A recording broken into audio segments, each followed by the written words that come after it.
'Cause I've got nothing on but the radio, and I've got nothing on but tonight. I've got nothing on but the radio, and my heart playing the song that you like. Be with me tonight. Egunon, eguerdion eta arratsaldeon gure ikusentzule guztiei, zer moduz zaudete gu, arrasongi. Gustatzen zatzu hainbeste movida youtuber hori egitea? Bai. Zergatik? Ez dakik ikusten zait, como Zerk eraman zaitu Tokio honetara zure bizitzan? peldaños. Ez da egia. Ez dakik ikusten zait, me gustatzen zait asko, como beti modu berean agurtzea. Niri ez, baina podcasta biona da. Ja. Eta bizitzan bezala, akordioaren bidez, lotuko dugu perfekzioa. Gaur podcastean kapitulo berri bat daukagu, ez dakit aktualidadea daukatzunik? Baditu gauzatxo batzuk komentatzeko. Baditugu. Adibidez. Gauza oso turbioak. Oso turbioak eta oso arraroak egitakatzen munduetan. Bai. Adibidez. Katy Perry. Te voy a matar. Katy Perry, podcasteko laguna. Badugu Katy Perry. kapitulu berezi bat Katy Perryren inguruan, zoazterentxe bertan entzutera ez baduzu entzun, baina Katy Perry dakizuenez dago nahiko Amaituta. ez dago bere momentu honenean. Ez esan dago. dezakegu. Baina Berak ez da. ere bilatu du, goztak diren bezala. Noski bere bai ez. ekintzekin. Bai. Edo orain bat batean anuntziatu du izango dela headliner edo artista nagusia Non? Kompostelako Non? jaialdi batean. O Camino. O Camino. Sexo gostoso na Cracolândia, em canto sem. Orduan, zer gertatzen da? Pues berez ez dago arazorik Kompostelako jaialdiarekin, Kompostelan Kompostelako erromes erromesa, izatearekin. dena ez dago batere perfecto. arazorik. Baina Katy Perry izan dela rollo mundu mailan Madison Square Garden, Super Bowl, izan zuen Super Bowl bat. eta ikusiena. Izan zuen Super Bowl ikusiena eta orain egongo da O Camino festean, que oye, pues oso ongi dago. Baina bueno. Ja, uni ez naiz egongo, nahi dut, osea, que ongi dago. Nola Baina, egongo da? tia, es que, gainera gizuen bideo bat super problematiko, porque, karo, bera, you know, eta en plan, hello Galiza, Spain. Eta mundu guztia, en plan, bueno, bagongo da, Kompostelan eta Madrilen ere, jaialdi batean, Atoa por saco. bihurtu da txika jaialdi, oh my god, cafecitos. A ver, ez da txar, en plan dagoen tokian, pues es un poco lo que le toca. Bai. Dignitate oso, ez dera matea eta fuera. Eta goi kulturatik, pasa bergara, B kulturara. Aste Pasada gauza ikaragarri bat, baina en plan benetan ikaratzen nagoen. Bai, aurreko astean berria izan da estatu mailan leku guztietan. Bai. Komunikabide guztiak eko egin dira. Bai, oihartzun egin dute komunikabide Oihartzun egin guztiak. dute, oihu egin dute, eta leku guztietan Bai. aipatu dute La Casa de los Gemelos. Boa. Horrela, Gabitz. Badakizue zer... Aipatu dugu kloaka zirkuitua. Guk ere bai podcast honetan. Bai, aipatu dugu, como de hecho, interneteko barnealdean dagoen jende berezia. De hecho, aurreko kapituluan, ezakit bigarren edo lehenengoan, aipatu garen egingo genuela kapitulo berezi bat, honen inguruan, itxaron ezazue ze laster iritsiko da, informazioa biltzen ari gara, gainera hori izango da ere La Gala de los Gemelos. Eta eske gero eta informazio gehiago daukagu ze haien momentu gorenean daude, ze eduki sortzaile guzti hauek ez dago modu polita hau esateko, bale? A ber, ba esan. Bale, eduki sortzaile guzti hauek egin dira famatuak haien esan digun soziedadearen arau basikoen inguruan bizitzeko inkapazidadea gaitik. A ber, dira pertsona batzuk burutik oso sano ez daudenak. Dira pertsona batzuk 12 edo 11 mendean jaio ezkero, zirkuan lan egingo zutenak. Bai. Eta 21 mendean jaio diren ezkero, zirkuan egiten dutela. TikTokerrak egiten dira. Eta orduan, ze gertatzen da, etortzen dira, beste bi... Vampiro, pertsona. Nosferatu, monstruo. Niretzako haiek dire benetako Bai. A ber, honek dire zona gemelos. Bai. Itxoin, eski ipatu behar dugu zer egin duten, porque igual jendea galduta dabil. Ode TikToker batzuk direla bikiak, eta haiek erabaki dutena da, zergatik ez ditugu gonbidatzen gure etxera, rollo gran hermano bat egitera, burutik hain sano ez dauden TikToker guzti hauek. Zer gaitik ez? Eta zer gertatu da? Ba ez duela ez da 24 ordu iraun, eta kantzelatu behar izan dutela, bertan bizi izan den violentzia, sexua, drogak, eta denetarik, etzelako onargarria, eta etzelako ez dakit nola esan. Telebisagarria. Sozialki aceptablia. Enumeratuko ditut mesedez, uste mediazu faktore sorta bat, etxe honetan gertatu dienak. Etxe honetan sartu dituzte jende mordo hau, janariarekin. Janaria en plan, 16 pakete arroz zuri eta makarroi mai gainean, eta como koltsoi batzuekin egongelan botatalo egiteko. Osea, ez zegoen ez da produkzio balorerik. Jende honek hartu dau Airbnb bat, eta esan dau, egin begarea aberatxak. Eta Airbnb horretan zer gertatu da. Alde batetik, sexua izan da publikoan, telebizatuta, kameraren aurrean, eta etxeko beste partaideen aurrean. Eta beste partaideak molesto zeudelako, fan dira molestotzera, eta egon dira borroka fisikoak. Egon dira hiletik tiraketak, egon dira kolpeak, lehen aipatutako arroz paketeak jaurti egin dira, eta egon dira modu guztietako irainak eta afrentak. Eta drogak, eta dena. Beideratzi. Orain bai. Eta agertu behar izan ziren bi mamarratxo honik, esatera, bueno, maiteak, jaso dugu como benetako abiso bat, hau ez da honegarria. Segon ziren, beratzi hartu hau emititzen zuzenean, hau dena zuzenean. Ez da el experimento ruso del sueño. El experimento ruso del sueño. Eta kontu da, segurtasunik gabe, ez da deus gabe, osa hortzu den produkzioko jendea. Jendea, obatzen sorbaldetatik, mesedez, borroka egiteari usteko. Bai, eske, a ber, orain bi gauzanik aipatu nahi ditut. Fantasiaren betaurrekoak jarrita, eta ulertuta hau ez dagoela ondo, eta ez luketela egin behar, baino, ja egin dute. Bai. Triana Marrax. Eta La Falete. Ez que bat deitzen da La Falete, hori oso importantia da. Hori oso importantia da. Ez que dena. No, a ber, honek daukan entretenimendu balioa da estratosferikoa, baina lehen aipatu dudan bezala, 12. mendean, jendea zegoen zirkuan kaiola baten sartuta, eta zu fanseike zeure etxetik botatzera kakauetiak. Eta bain gabitze egiten, pues pixka bat berdina. Hori gure giza naturatik ez da atera. Baina izan behar dugu, kompostura pixka bat, eta esan oie igual, ez dago guztiz ongi. Ez dago bat ere ongi, baino ez da gauza asko ongi, eta hemen da nire kritika. Kritika, kritika. Hau telebistan hitz egin dute honen inguruan, eta telebistan izan da en plan, eske, nola izan daiteke aplikazio hauek ez ere egitea? Nola izan daiteke hau streaming bidez ematea? Amore, telebista, zaretela buitre batzuk, Telezinkon egin duzuela nahi duzuen guztia. Osea, edo nola zaten da, los mensajes de luto en mi Sony Xperia Z.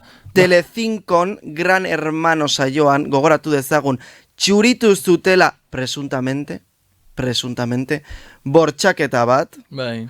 Eta hor, ala, sin problema, dena perfecto. Orain, biltzen dira. Mercedes Milak esan zion Amorra Meirari bera aurpegian ez zela emakume bat, eta joan zen korriketan. Orduan, honen aurrean, beren erantzu, edo, bueno, ahotsa eman diote, bai, hainbat frankologori. Monstro bati. Bai. Bueno, bai, asko. Badakizuen orden. Bai, baina ez arefen biarain urrin, en plan, jarri espejo publiko edo zein egunetan, eta dau pertsona bat esaten violentzia faktore nagusiak soziedadian diela transpertsonak eta etorkinak, orduan, pues, sin más. Claro, baina orduan egiten duten da orain tiktokera bekartu eta esan, nola? Ba, pero porque les conviene. Nola? Hau? Nola onartzen da? Amor, eskezuk hori egin nahi duzu. Eta ez izute uste. Ahal izango balute ingo lukete Hombre, mordo bat, bai, porque da dinero. Bai, dirua bai ematen dau. Baina, bueno, ya está. Bai. Hau izan da dena. Como huele aquí a basura. Uste dut gaur 21 egingo dela la gala de los gemelos. Nik esan dut zer ikusi. Zer da la gala? Zakit. Ez que nik ezakit zeintzuk diren haiek ere, ez naz enteratzen. Ez dakit, nik ez dut ikusi esan, ikusi dena TikToken. Orduan. Ni Twitterren bilatu nuen. Ikusiko dut dena eta aipatuko dugu urrengo, ateran ez urrengoan. Bai, hemendik bi atalera, ja berri zaharrak direnean. Orain, hau entzuten ari zarenean, kotxean zeure seme alabekin, hau berri zaharrak dira ja, baina, bueno, más vale tarde que nunca gauza batena enteratzia. Eta behin hau esan da. Guazen gaurko gonbidatuarekin, gaurkoan super izar bat gonbidatu dugu gure estudiora, irratian darama ez dakit 51.000 urtelarean, eta gaur kontatuko digu bere bizitza guztia, txalo bero bat, Kepa Jekorarentzat.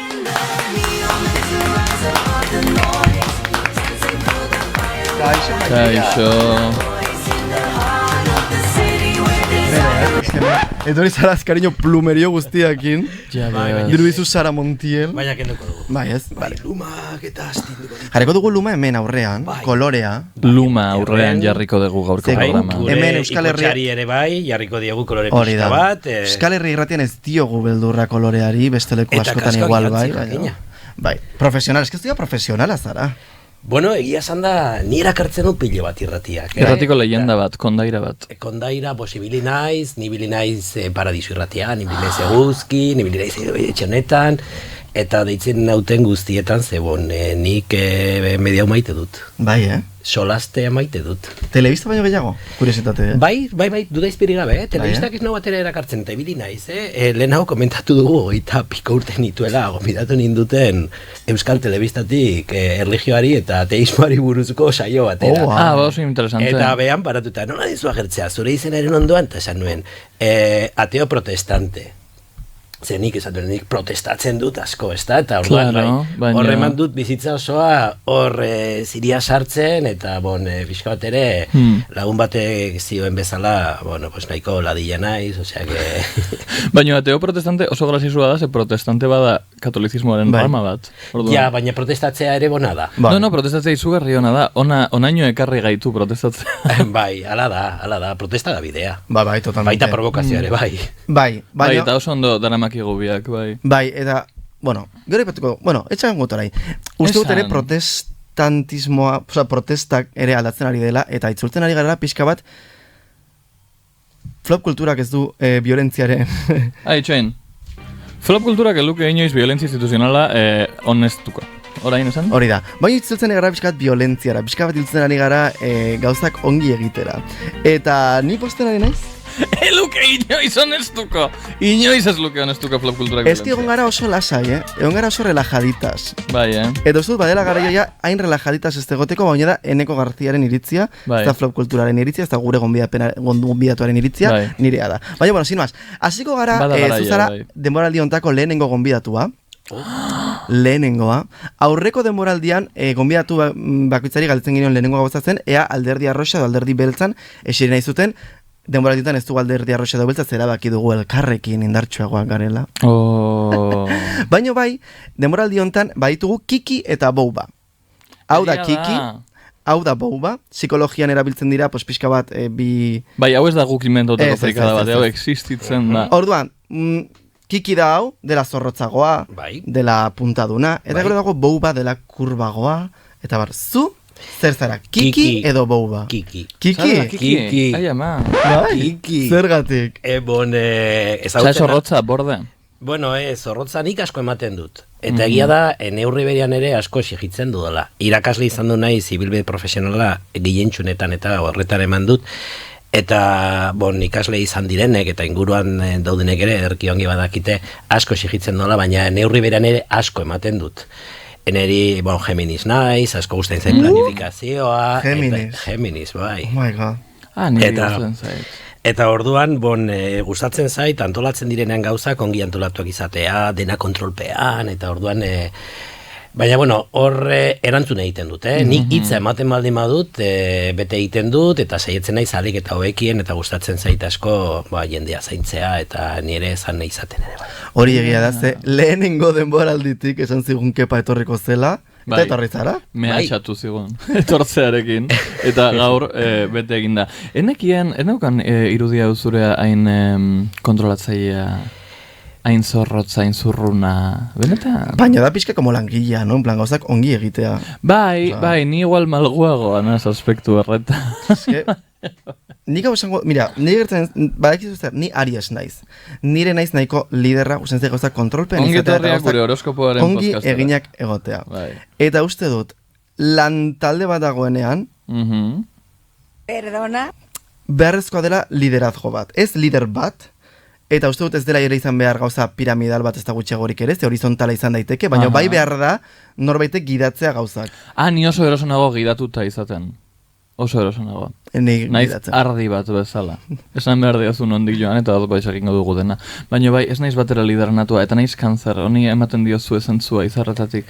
Nik ez.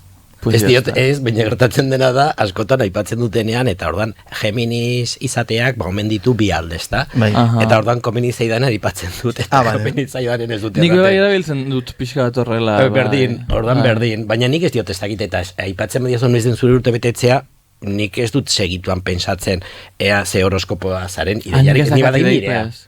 nirea. Eta kitxo. Bai, eta ni badakit Gemini zarela, baina ez daukot ideipe zure urtetetzaren. Osa ez dakit aldrebes egiten ere ez, baina bueno. Bueno, Pues hau izan da gure izarren segmentua. Eskerrik asko gure esoteria eta mistizismo podcastera etortzeagatik. bueno, kepa. Zurekin hainbat gai landu nahi ditugu, ordan ez dakit ze ordenetan, eta ez dakit denbora izango dugun. Hasiko gara pixkat aipatu duzuna. Zu behin esan zinean, zuek ja flop kultura egin zenutela aspaldi. Ez flop kultura, baina Amenaza berriro. programa bat ere egin zenutela, pixkat antzekoa, konta iguzu. Bueno, a ber, nik lehen aipatu dut eta ibili naizela eta Paradisu irratian, aurreko mendean zegoen irrati libre batean, eta horretan egin nuen aurrentzako saio bat. Larun batetan eskoletara joan, ikastoletara joan, eta horretan hor elkarrizketatu, eta bai, beretzi bat urte nituela, ezta? Eta gero horti pasatu nintzen eguzki irratian eta xamurki saioa, laizkaran gurekin batera, eta hor jorratzen genuen sexua. Orduan, Ala. astean behin, urtzegunetan, gauean egiten genuen saio bat, eta beti jorratzen genuen zera diferente bat, ezta? Ala nola, pues fetichismoa, ordunaldian barrena zenolako desia dagoen, edo cruising, edo beti izaten den zera bat, eta jendeak kotxe egiten zuen, eta guk horretan ere eramaten genuen, zegaro, gaur irudia dago, baina ezke garai horretan ez zegoen Ja. irudirik. Orduan eramaten genituen gonbidatuak, eta haiek lehenengo pertsonan hitz egiten zuten euren sexualitateari buruz, ezta? Eta orduan kontatzen zuten bere desira, eta hori guztia, inoriakin gabe nor zen hori. Claro, hori oso interesantia da. Ja. Bai, Eta zenuten esaten Claro. behar izena ez deus. ez bazuen Eta gonbidatuak ez hotza? gonbidatuak ez bazuen nahi ez genuen aipatzen. Wow. Bale. Bai. Eta jende animatzen zen. hitz egitera. Jende animatzen zen, Eta hotxa moldatzen zenuten, en plan trapu bat jarrita edo zer. eta ez da begiak ere horrela, ez baitzen horren beharrik eta ez hola distorsionatu abutsa, eta ez Nire egiten desio genuen. sexuala. Eta gero horretan ere, bueno, Eganek egin zuen saio bat, que ni muerta estoy dispuesta a soportarte. Vale. Hor ere, Buruzkoa zen hori. pues berriro, pues gu sexu genero disidenteok zeharkatzen gaituzten gaiak jorratzen ziren, eta horretan ere gonbidatuak, eganiko gauzak, eta borrokak, eta bestelakoak, beti oso borroka intersekzionala izan du da, ezta? Pues, oie guztiak eta eramaten ziren saio horretara. Eta saio horiek adibidez digitalizatu daude, bai? Digitalizatutak. Hoxe, eta... Digitalizatuak edo. Hoxe, hori da, agitzoki, hori da barnean daramagun euskaltzen txiki handi horrek esaten duena, ez da? Bai. Eta, bueno, pues, noiz baitere, bueno, pues, emango ditu gaditzera, eta ikusiko dugu garaian zer den. Gainera, igual izaten alda ideia ona, ze hemendik 2 urtera, Eganek 50 urte beteko ditu, Ala, zu bezala. Marikon. ni baut hori gehi ba. Gehi bez. Baina, Hori oso da. Me encanta. Vale. 50 urte egan. bai, ni hasi Wow. nintzen 80ko markaden akaberan. Zuek handikan jaio gabe zineten horretan, eta orduan hor elkartu ginen marikoi talde bat, eta orduan kuadrilla berekoa ginenak, eta aipatu behar da beti ere guretako taldeak zenolako garrantzi izan du. Bai. ezta? Ba, Nahi bez- duzu aipatu taldeko kideak, hola, irratian. Irrati oso famatu bat baikara. Bueno, pues hor bat zegoen Santi, zegoen Andoni, Marco, Just, Uteraldean, eta gero, bueno, pues hor bereziki ginen Maritxuak, ezta? Bai. Eta, bueno, Jabitxu, eta, bueno, beste hainbat, ezta, barkatu denak zerrateagatik. Bai, baina, eta bueno, besteak, bai. Eta Es que bestea. garai hartan, Amaral bezala, y los demás. Hori da. Eta gainera joten ginen toki guztietara, eta bazegoen gainera, garai horretan, bazegoen kanta bat, eta Las cosas del querer, pelikula, eta joten ginen, eta kantatzen genuen, eta ibiltzen ginen hor aratonat elkarrekin, taxi batean sartu, Madrilera, Bilbora ere joten ginen, Egan Nafarroako joten ginen. Nik hau ez dut sartu, vale. Sartu digu Igorrek, Igorrek pixka bat, sartu digu. hemerotekatik. Baina joten ginen, Eganek bazuen Txokolanda, Bilbon bazuen egoitzea bat, bai. hilean behin joten ginen Nafarrak sosa ateratzera, egiten genuen barra, eta gero egiten genuen barraz bestaldean eta saunan egiten genituen gure paseitoak. Gure jolasak. Qué maravilla. Bueno, ez que gara, Iruñan etzeuen guztia Ja. hor deskubritzen genuen. Claro. Claro. Es que, a ver, Egam jaio zenean, Bai, okerez bana, bueno, egam esan nahi du Euskal Herriko gehi askapen mugimendua. Hori izan zen duela 50 urte. Bai, 58 hain zuzen ere, baina, claro, hor nomenklatura ezautu behar da. Bai. Hasiera batean dena ginen homosexualak, ezta? Eta homosexualitatearekin aipatu behar dugu, gainera, sortu zela izen hori, gaixotasun bat izendatzeko. Claro. Vale? Orduan, hemen bazien, el Frente Homosexual de Navarra, el Frente no sé qué, bazien horra estatu mailan, ezta? Gero ja, etorri zen bestelako modernidade bat, eta ziginen denon gehi izaten. Gai, gehi, edo denalako, ezta? Eta hortik etorri zen ja, Euskal Herriko gehi askapen mugimendu. Hori datorrela frantsesetik Los Alegres.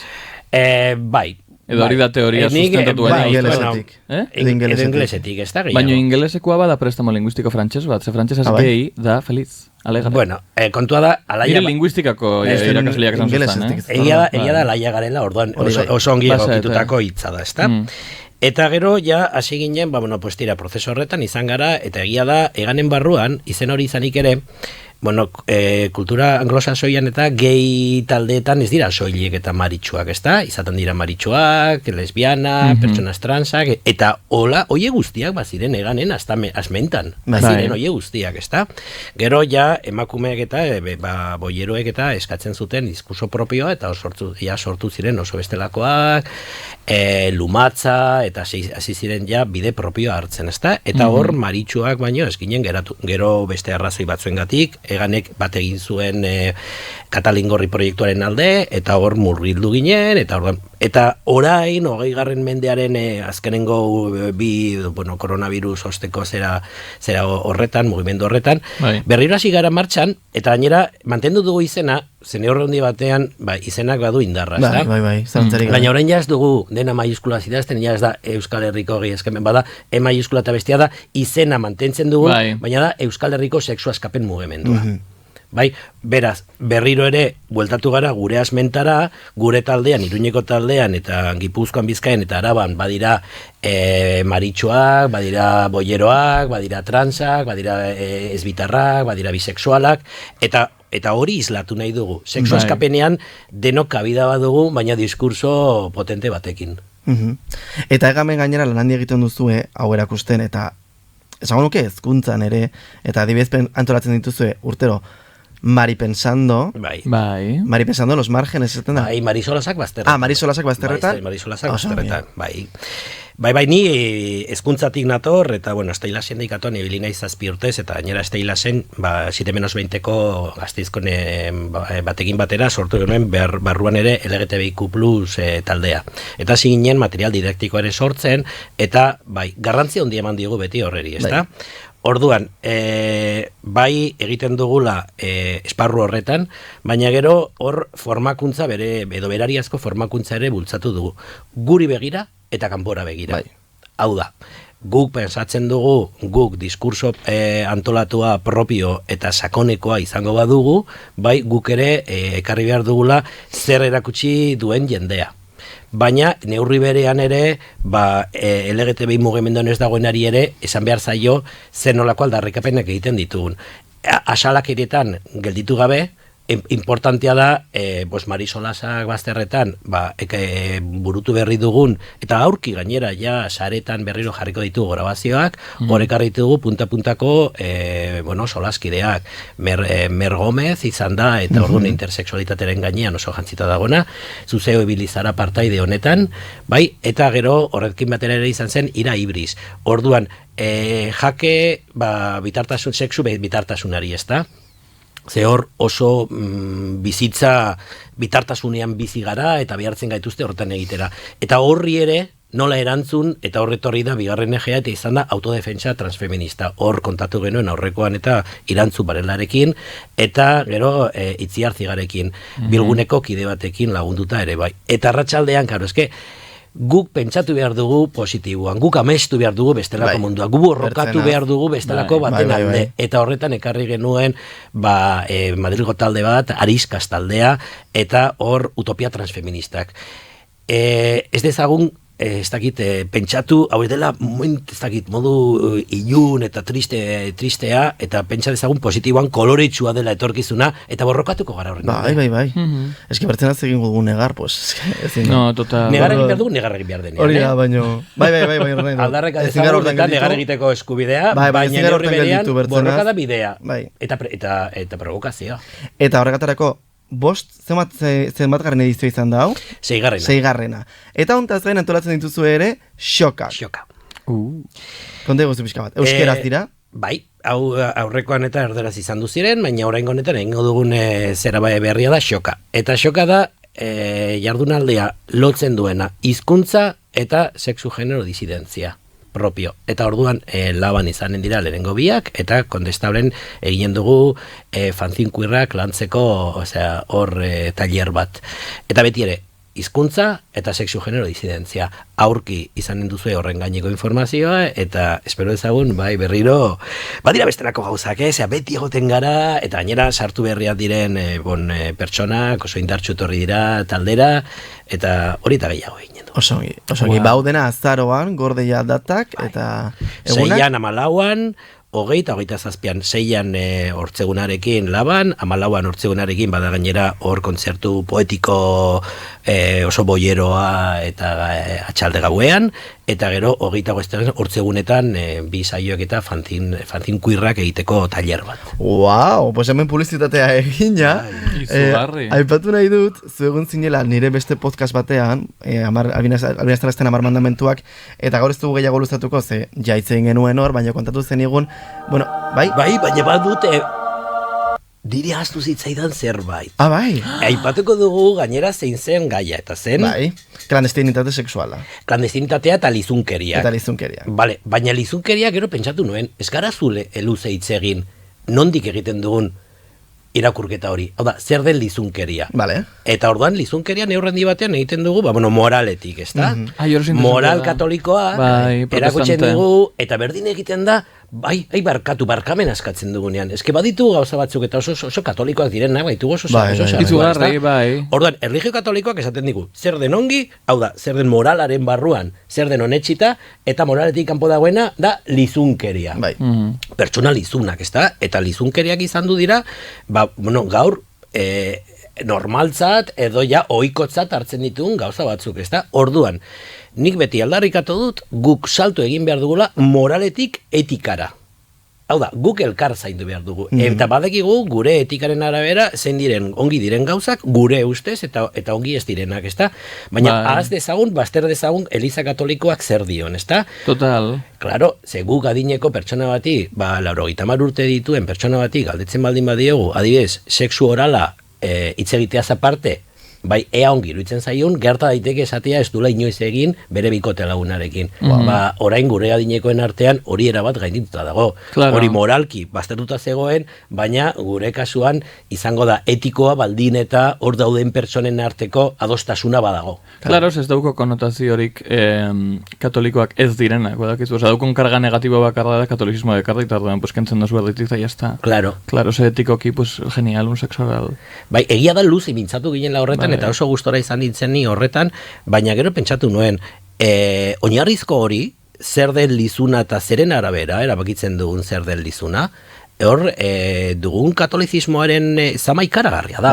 Dena. Ez hau da, gainetik kendu beharreko. Baina gauza askorekin, nire ustez adibidez, lizunkeriaz gaine, gauza asko ditugu superbarnatutak, eta katolizismotik datoz, eta adibidez, zaintzaren pixua, emakumetan jartzen dena, askotan ere datorren lekutik, eta adibidez, ez esatearen, nolako zen zegoen ez esatea gauza, ez sexuan, baizik eta orokorrean, lan bati edo... Bai, nolako beste masaia jarri. Hori, eta barkamen aipatu duzuna, ez, barkamen askatzea 11 aldiz, no seke, gauza horiek ere denak katolizismotik datoz, eta garo, guia barnatuak ditugu, gaizki daudela, ez? Edo, abiez, arisko bat izatea, ez? Du gaibez asko aldarrikatzen duzu, pues hori, jendea txistatzea, xiltzeko, edo jendeari izatea, no seke, nik gaibez ezin dut, ze barnatu daukat, en plan, no, eski respetua, eski xil... Arau asko daude, bai, eta egiten badezu atximurka pixkatxo bat, konturatzen zara, mendebaldeko moral guztia datorrela erlijiotik, eta gabitzela gauzak egiten modu batean guk ez deguna praktikatzen, ze ez gara pertsona religiosoak. Ja. Orduan daukagu erlijioaren itzala geure gainean, eta de repente, no, eske hau erakutsi zidaten txikitan eta gelditu zaiz barnean, baina erakutsi zidan pertsona batek, eta berari erakutsi zidan pertsona batek, eta zoiaz Jesucristoraino. Eta aldatu daiteke, ez? Aldatzen da, ni superariska naiz. Baina nire ama adibidez infernuan jartzearen, horreko naiz, bai. nire ama beti izan, jaio da katolizismo, baina ni baino asko zorrotzago batean. Eta beti izan da bere ere oso katoliko eta no seke, baina eski bere ere aldatu egin da denborarekin, eta ikasi du, eta ulertu du gauza asko ere, ez direla berak ikasi zituen bezala. Eta bai, atximurka pixka da gehiago egiten badezu konturatzen zara, ai ama, zergatik erlijioaren hainbeste fundamentu dira, beste masailtsua jartzea, itxarotea, lan gogorra egitea zegero joango zara zerura, zergaitik daude hain lotuta balio erlijiosoak sumisioarekin. Eta egiten duzu atximurkatxo pixkatxo bat gehiago, eta zatuzu, ai ama, eski igual, amairu garran mendian, pues jendiai komenizitzaion mordo bat esatia, no, eske jainkoak dio, que me tienes que hacer caso. Orduan, hortik abitzateratzen, pues geure neurrian, eta aipatu dezu etika dela oso importantia, ze batzuzen autodeterminazioarekin eta autonomiarekin eta tal, erortzen gare putzu batzuetan, nik ditzen dudala, los millennials que les encanta decir karma en vez de Dios. Bai. Badakizu, eta aldatzen dituzu lau hitz, no, nik nahi dut neure onura eta orduan pertsona toksikoak moztuko ditut nere bizitzatik. Baina aipatu beharra dago etikaren garrantzia. Así que zeure akzioak erlijiosoak ez izatea ona da, baina badira etiko, Bai, duela atzo ikusi nuen justo kapitulo bat de las moderadoras, eske ez du zer ikusirik, baina... Esan, total. Eske jarri gare oso solemne, eta gare podcast oso tonto bat. Horregatik, eta aipatzen zuten Ama Virginia dela superizar bat. Bada. Eta egia da. Bada. Porque berak engainatu zuen bere senarra.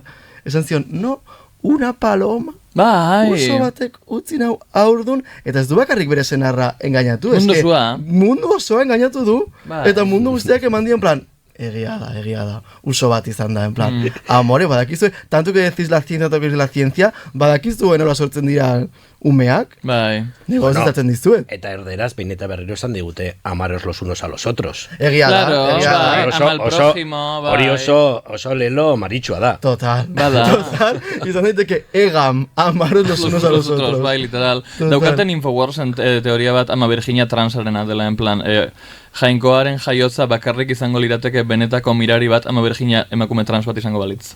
Badakitu ze bestela, ez da mirari bat da, gezurra. Ja, egia. No, etorri da, eta de repente aurdun nago, eta jazta. Baina bai, esan dezuna. Eta erlijiotik pixka bat distantziatzen, Bai, nik egin nezaket galdera pixka bat panfletista bat, kepa. Oh my god. Eske nahi dut, eta ziur nago zure karrera luze eta solemnean asko egin dizutela galdera hau. Baina benetan ikuspuntu, nola esaten da modu edukatu batean, gure aurreko belaunaldien ikuspuntua asko balio ezten dut, ze uste dut bizigarela eta baten dena da de repente berria eta jendiak esaten dau transpertsonak existitzen diala koronavirusaren bakuna gaitik, eta Miguel Bosek esaten dau 80. hamarkadan zegoela askoz ere diversidade eta askatasun gehiago eta no sé cuantos. Orduan galdetu nahi dizut, 50 urte en pie de guerra daraman pertsona bat bezala, nola ikusten dituzu gauzak, hobetu egin gara?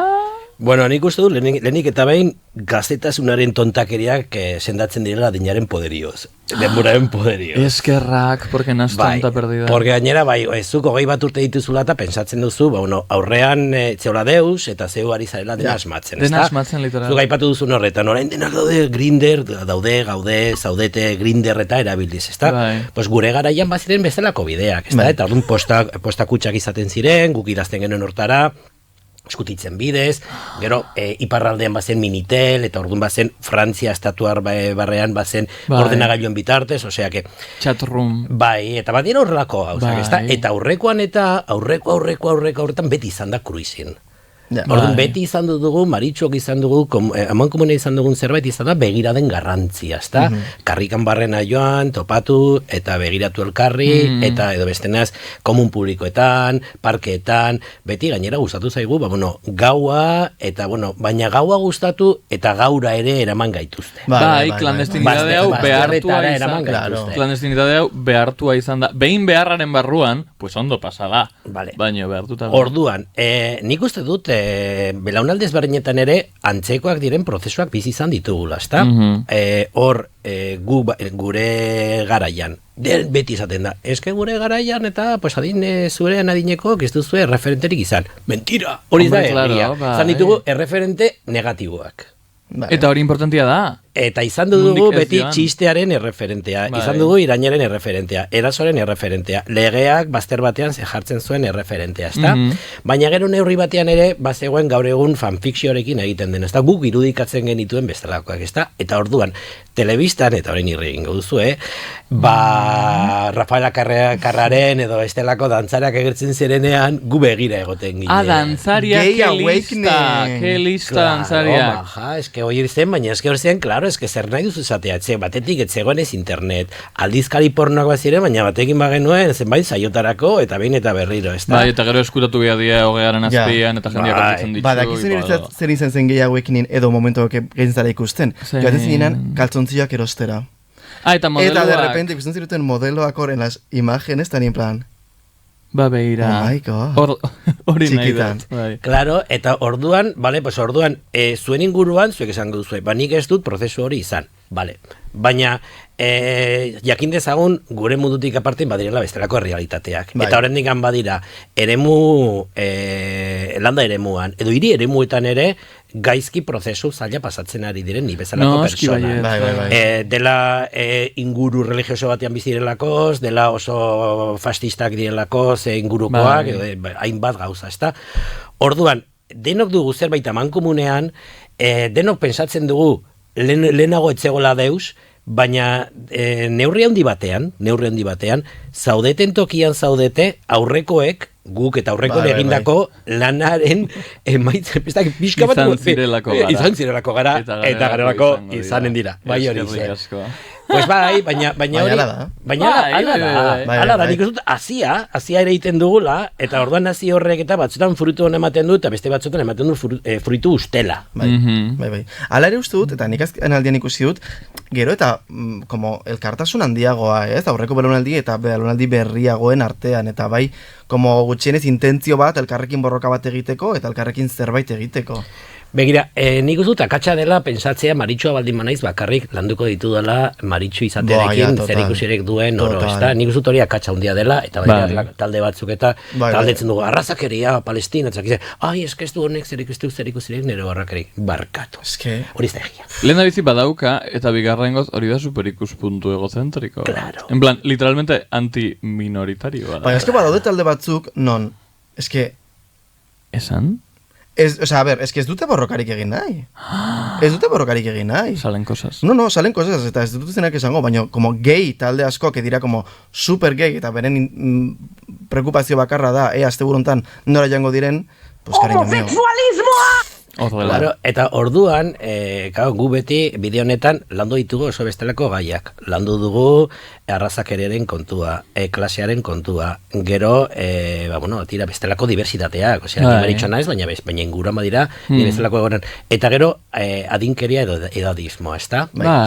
Ze gero, bizi garen gizarte honetan, eta LGTBI bereziki Maritxoen artean edo gehien artean, hor gaztetasunari kriston gorazarrea ginen zaio. Esango zenuke homosexualen berezitasun bat dela, nik uste dut mundu heteronormatiboan ere bai, gertatzen dela mordo bat. Uste dut batez ere emakumeak 30 urte pasata gero, kategoria ezberdin batera jausten direla, normatiboki esan nahi dut. Bai. Eta hemen daukogu drama osua de aktoreak edo jende famatua emakume gaztiekin. Por supuesto, gizon normatiboek ez dute hainbeste sufritzen operazio hau, baina ez dute sufritzen inolako operaziorik. Baina emakumeen artean gertatzen da. Bai. Eta gero gizonen artean beste hor bat dago madurito erakargarria, el madurito atraktibo, gaina neska gazteago batekin eta elkartzen dena. Bai, eta de repente badaki lavavajilla sajartzen, badakitzu. En plan, gora ipatzen dira hainbat birtute basiko gizonetan emakumetan kondenatzen direnak, bai. Bai.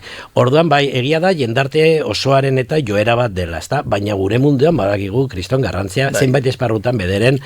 Horretara oso ongi datu orain Maspalomas pelikulan agertzen dena, ezta? Ze Maspaloman ere eta nire ez izan eta badu gogoa ezagutzeko, ibili naiz kruzintokietan, ibili naiz hainbat hori bezalako bestelako esparruetan, baina ez Maspalomasen bertan ere. Eta hor, aipatzen den gauzetako bada, belaunaldien arteko elkargunea dela. Hau da, ondartza berean aurkitzen duzula oso gorpuz normatibo gazteak, marikatxak diren hoiek, eta gero adineko pertsonak ere bai. Eta eske denok egon behar dugu elkarrekin, eta gainera ez dugu inor gutxietxi behar dela, gaur badago ere bada kapazitismoa, ez da, osea, askotariko gorputzak ditugu, adin ezberdinak, eta orduan, bueno, pues, egin dezagun bidea elkarrekin. Pues total.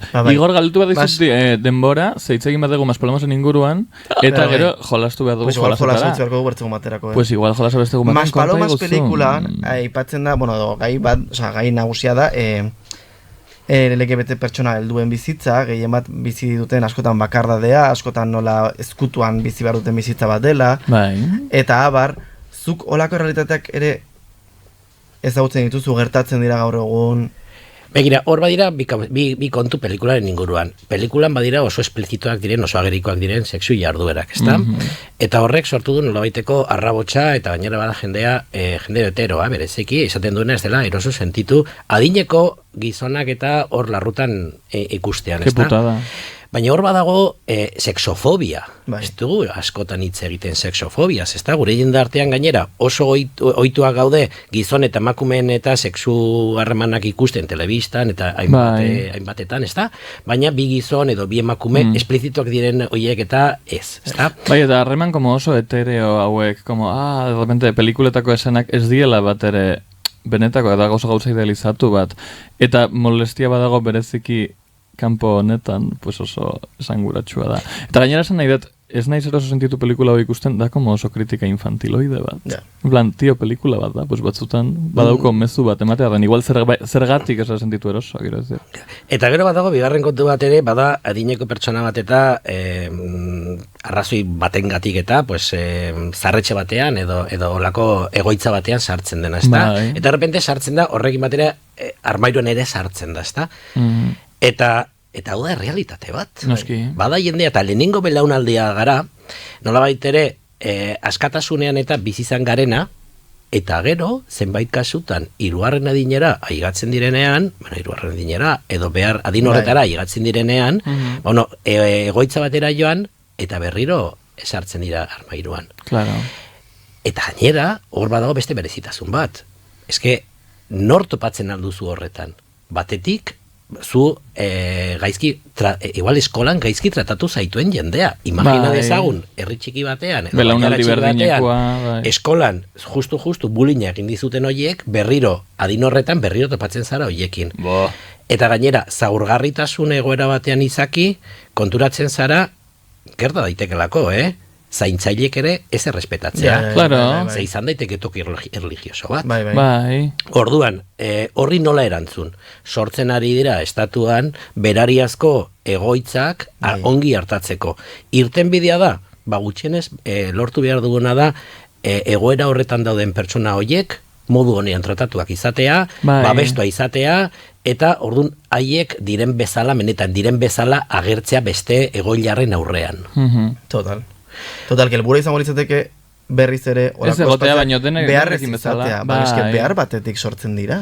Bai, eta gero honek bideratzen ditu hainbeste falazia de, no, es que dena egiten ez dute aparte, zarete integratzen, da honek dira como los chiringuitos LGBT, edo dena delako da como, ja, baino ez que ez desute nahi eitia batera. Orduan, batera egitea ez denez posible, pues bilatuko dugu espazio bat, eta gizarteak aldatzen duen enean, espero, espazio honek beharrezkoak ez izatea. Baina, eman dit como eskalofrio bat, ideia hau, de aurkitzea eskolako jende, en plan, hain gendituta izatea, ja, en plan,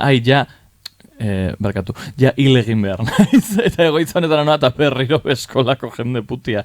Ez naden pentsatu, baina okla superlogikoa da. Claro, hori, eta gero ere, pues, badira testigantzak esaten dutenak, bueno, pues, toki religioso batean, eta bereziki trans jendearen kasuan. Hombre, claro, bai. Eta esatea, ez que baduzu aldaketarik egin, ordan zuzara Mariano no sé cuánto, eta esan eta Bibiana zarela, osea, ez Mariano zara, eta orduan behartzea jaiotze momentuan eta jarritako izena, erabiltzera, arropa, eta dena delakoa, eta gero, pues, bueno, pues, nik ez dakiton lakoak diren, ez da, pues, bi egoilar diren kasuetan, ez dakizu noren ondoan zauden, eta ez dakizu pertsona hori homofoboa den, eta bar, eta bar.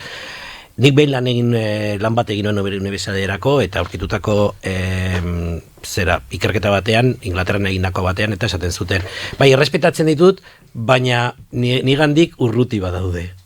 Osea, ez gaituzte errespeta, ez gaituzte ondoan nahi. Ez hori gezurra da, eta zilegitasuna ematen zaion gezur bat da en plan, como lo de que lo hagan en su casa. Nio duan ez dozu errespetatzen, en plan ez da egia. Bai, edo familia askok, jende askok esaten du, dena okei, errespetatzen dut, baina nire etxean ez bada. Bai, edo nire semea ez izatea, Total. badakitzu. Que en plan, pues hori ez da egia.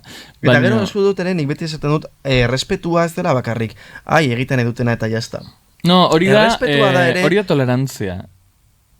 Baina eske, errespetuan nire ustez sartu dago ere, babestea, adibidez. Espazio gorako bat, espazio batean maldin bazaude, eta errespetatzen banauzu, babestuko nauzu. Claro. Ze errespetuaren barnean dago nire ustez hori. Bai. Persona bat errespetatzen bauzu, eta ikusten bauzu, egoera zaurgarri batean dagoela, babestuko duzu. Horixe bera, eta hemendik dator, nola esaten da, Dominic Jacksonen segmentu hau dela, nik ez dut eskatu behar inoren onarpena. Ze onarpena da gauza basiko bat. Nik onartzen ditut gauza mordo bat, eta toleratzen ditut gauza mordo bat, eta ez ditut errespetatzen. Nik ez dut errespetatzen futbola. Ez diot balorerik ematen, ez dut balioan jartzen, ez dut maite, ez dut babesten, eta bihar desagertuko balitz, suda. Oin bai, toleratzen dut. Orduan, que lo hagan en su casa. Badakitzu. Baina hau falazia mordo bat die, datorrenak, pues privilegio izugarrianetatik de, no, baina ni super ongi, pero que no me toque, ni me mire, ni me respire cerca. Orduan, sin más. Igor, zer moz goaz? Gaizki, oso berandu da. Ba, egingo dugu, flop kulturaren testa. Ingo dugu testa azkar, eta jolasa beste baten egun barko. Niri fiteran zuten gustatzen gainera. Venga, bagoazen ara, erreferente bat. Erreferente bat, Freddie Mercury. Vale. Pop kulturako momentu bat. Pop kulturako momentu bat, ez dakit, utxe egin dut, pues gauean dantza eta hola bi begira gurutzatzen diren bitartean. Tuli. Pop kulturako momentua, cruisen. Tuli, pues bai. Pelikula bat, Las cosas del querer. Vale, ez dut ezagutzen. Jarri berriro bestia. ¿Por qué no? Zu jarri barko duzu, ez? Nik ez daukat bestia, Las cosas del querer. Oda, Las cosas del querer. Ez dut ezagutzen. Pues ezagutu dezu zerbait. Vale, disko bat. Begira. Que no tiene nada que ver Ondo zua. ni el color ni la estatura con la cosa del querer. Atera zeuen ok. metxeroak. Eta honor da? Bakizu. Erzakit. Vale. Lady Gaga. Urrengo galdera. Disko bat. Disko bat, ez dakit oso ongi, ez dakit oso azken mola honetan ahaztuta ditute. Pues Ertzainak taldearen lehenengo diska. Ertzainak, Ertzainak, bai. Oh my god. Menudo cocamen. Telesail bat. Telesail bat, es que es inglés, ez da. Philo Travelers. Ah, vale. Travelers, vale. Filosofia esola. Fellow Travelers. Inglés. No, ni naiz. Fellow Travelers, ez dut ezagutzen. Fellow Travelers, queridos travelos. Nik uste Queer as Folk. Queer as Folk da nero. Queer as Folk gainera ikusi nuen, begira, Inglaterrara ikastara banitzen lehenengoan eta hor bazien inglesez ez nuen jaere ulertzen, baina ikusten nuen astero. Eta gero egin zuten bertsio amerikarra, eta baina inglesa gehiago gustatu. Bai, nire amerikarra gehiago. Amerikarra gehiago. Bai. Gauza bat, kuriosetate txiko bat, zuek irakurri duzu El lenguaje perdido de las grúas? Jakina. Badakizue izan zela, eta hau deskurtu genuen duela gutxi, Jogurina Borobak eta nik irakurri genuen lehenengo liburu homosexuala. En plan, bera bere garaian, eta nire garaian, eta ben, behar badare bai. hitz egin genuenan izan zen como, ¡qué fuerte! Enekien homosexuala. El lenguaje perdido de las grúas. Ba, begira. Garabien hizkuntza galdua.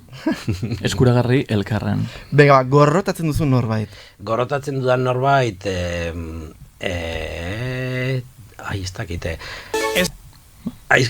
Kostatzen zait izenak aipatzea, ezta? Belen Esteban. Bainetan? Benetan. La peor. Paparopus. Norekin egin guztien nuke kolaborazio bat, lana, elkarrizketa bat, dena delakoa. Zurekin. Oh my god! Really? Baina egin dugu desentetan. Horrezagatik etortzen naiz. Arrazongi. Si tu me dices ben, lo dejo todo. Vale. Nahi badezute joango naiz, Vale. Binga. Norekin ez zenuke egingo kolaboraziorik, edo lanik, edo Norekin ez nuken egingo, pues, ibilbide profesional Te voy a batzuetan matar. bakarron batekin, ez da, baina, bueno, normalean moldatzen naiz, ez dakit, ez nahi egut izenik ez esan. Vale. Norekin egingo zenuke borroka la velada del añón? Norekin, nire aizpadengo borroka egingo nuke beti Gomirekin, nire aizpadekin. Me encantaría hori ikustea. Gomita biok. Gomiz bauzuek. Gomik ari barko genuke ere noizbait podcastara. Gomida zoragarria. Bai. Zer reality irabaztiko zenuke? Zein, Masters de la Costura, Benetan? bai, ikasiko nuke, gainera buru belarri Baina betiko nintzateke. josketa egiten duzu? Jostuna zara? Ez, baina jarriko nintzateke. Vale. Ez gainera gustatzen zait ikaragarri, baina programa hori ikaragarri. Ba, Normalen, niri ere. realiteak ez ditut ikusten, baina hori da beti ikusten dudana. Oh my god, Orduan, jarriko nintzateke buru belarri, ez dakit zer, ez dakit kantatzen, ez dakit, eta gero sukaldaritza maite dut, ez da? Eta ikaragarri gustut ongi moldatzen naizela, ezta? Baina gero Masterchef ezin dut jasan. Nik ere ez. Ezin dut jasan. Eta da Ez dut jasan. epaiengatik. Hori da, dira epaiengatik. gorrotagarriak. Gorrotagarriak dira, baina bestean el palomo eta bestea, eta bai, Caprile, eske, da dena. Ordan ni hasiko nintzateke buru belarri, jo baino lehen hasiko nintzateke josten, eta ez dakit zer, eta bueno, Bai. Niretzat da, como... nere hobena emanen nuke. Niretzat da, como queer baldin bazara Masters de la Costura, cisetero baldin bazara Masterchef, en plan, hoi da zure jendea. Azkeneko galdera, batetik 10era, zenota jarriko zenioke Maspalomas, Maspalomas pelikulari? Bai. Maspalomas pelikulari ni jarriko nioke 8 bat. Maspalomasi berriz ez dakit osongi, ze gainera, hor dunak badira, eta hor bertan biziren batek esana, kruisinak dunetan duen eragin ekologikoa ez da positiboa, ez da ona. Orduan, hor kritikoa naiz, baina, seguro naiz joango banintz, hombre, pues begiratu bat... Una vueltita, no? Una vueltita. A ver, provokazioa da bidea, borroka da bidea, baina galtzea ere bada bidea. Bai. Eta mezu politonekin bukatuko dugu gaurko saioa, mila esker kepa gurekin izateagatik. Bueno, mila esker gomidatzeagatik, eta beti bezala, bueno, pues, egin dezagun bidea elkarrekin. Hori da, itzuliko zara. Eta ni joango naiz ere zue programa guztietara. Eta ikusiko gara beste batean. Ni ez. Ni geldituko naiz Zu ere hemen mila esker etortzeagatik. estudioan. Bai, oso ondo Ale, pasatu musutxu dugu. bat eta datorren aster arte. Agur. Mua. Aio.